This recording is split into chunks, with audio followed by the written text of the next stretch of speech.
So get this story. The state of Massachusetts facing a major money mistake and must pay billions of dollars back to the federal government.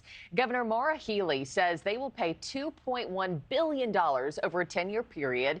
She says the debt stems from former Governor Charlie Baker's administration when federal COVID pandemic funds were used to pay unemployment benefits that should have been paid by the state instead, covered by the state. Joining me now, I have Christopher Carlozzi, the Massachusetts Director for the National Federation of Independent Business. Christopher, good morning to you. You call this an incomprehensible, monumental error. I mean, $2 billion? To your understanding, how does something like this even happen? Yeah, we're not talking about an accounting error. We're not talking about a rounding error. We are talking about billions of dollars. Essentially, it was $2.5 billion to start. And we really aren't clear as to how this happened. What we do know is that they were pulling the money from the wrong fund. They were pulling it from the federal fund rather than where it should have been coming from, the state fund.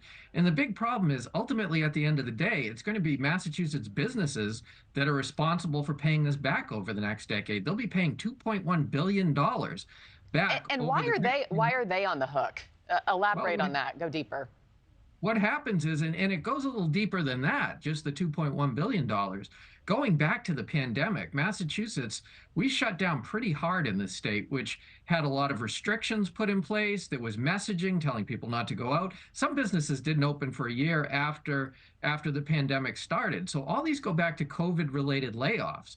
And I'll add that Massachusetts businesses right now are already paying back $2.7 billion of money we already borrowed when our UI trust fund went into the red during the pandemic. Now we're going to be adding another $2.1 billion on top of that. So business owners are the ones responsible for paying the UI taxes that go into the UI fund. So we're talking almost $5 billion here they'll be paying back. It's crazy. I mean, the numbers are just staggering here. And does something like this truly happen by accident, where an entire state just so egregiously mismanages this kind of money?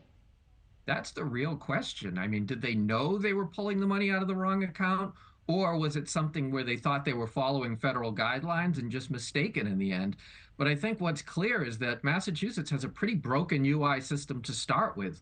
Going into the pandemic, Massachusetts was already paying out billions of dollars in UI funds at a time when we had a relatively low unemployment rate. We still do in Massachusetts have a relatively low unemployment rate, and we're paying out billions of dollars now.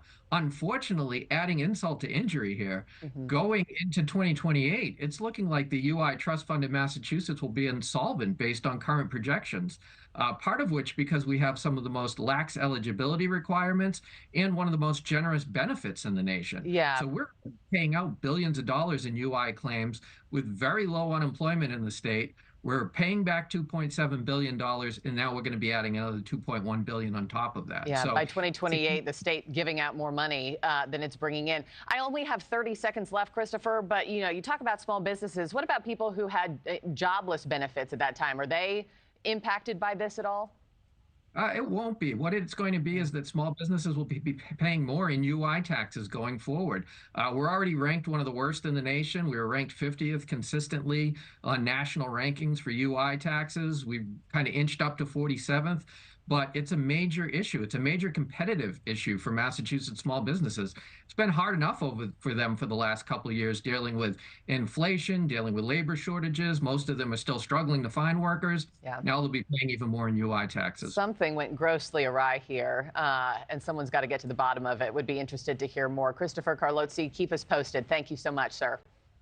Thanks for watching, everybody. Go to joinnn.com to find NewsNation on your television provider. Also, don't forget to click that red subscribe button below to get more of NewsNation's fact-driven, unbiased coverage.